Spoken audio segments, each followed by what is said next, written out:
Hello everyone, this is the prize room, or what round one calls the victory zone at the round one in Tucson, Arizona. This is the third round one I've been to, and all the prize rooms have been pretty much the same size and the same layout. There was a machine right there that if you played any arcade games that had tickets and tokens, you would redeem them there. Here is some kitchen gadgets.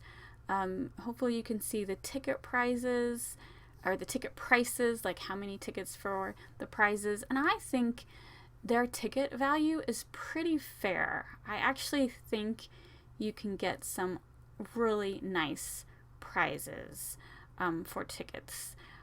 We spent $55, and I off the top of my head, I think we ended up with 4,000 tickets, but my husband is really good at winning tickets, and I do show what we get later on. At this point, I'm just walking through this prize room to determine what prizes I want to go for and how many tickets my husband needs to win me. And I'm just admiring all the prizes. I really wish there was a round one in St. Louis. I'd probably go to round one way too much, because I do enjoy Dave & Buster's prizes, but I will say round one has a lot better prizes.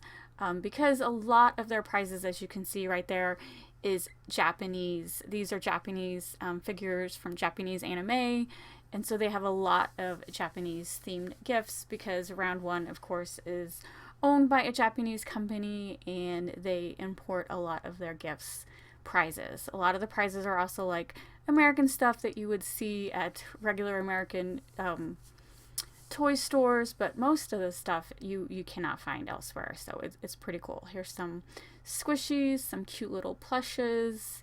You can see they even have Japanese writing on them, so they definitely have some pretty unique stuff. There was some Animal Crossing character stuff.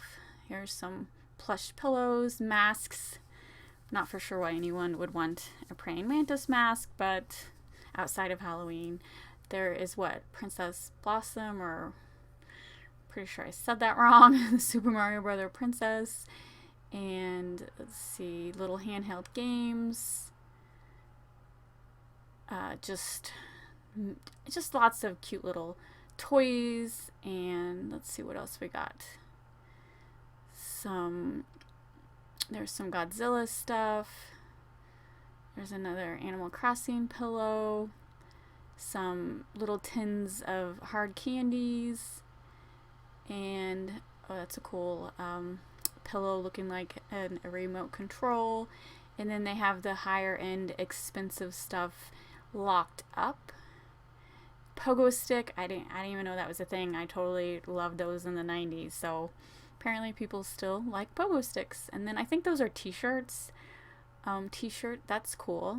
Dave & Buster's only has like one t-shirt that says Dave & Buster's on it, so. And I think I went back to this because I wanted to look at the Japanese anime figures. My nieces are really into Japanese anime, but I'm here for me. So, and this is the end cap, the candy. When you have like 5 tickets left, that's mostly what the kids end up getting, because you know, you have to be really good at some of these games to earn tickets, and luckily I have a husband who is excellent at Zombie Snatchers. So, and I guess I skipped one over the end caps because I'm not showing you what I end up getting. I think because there was a person standing by it, but one of the end caps had a whole bunch of like stationary stuff from Japanese anime, and I'll show it in another video. Trying to record when there's people there sometimes makes it a little difficult, so I did miss an aisle.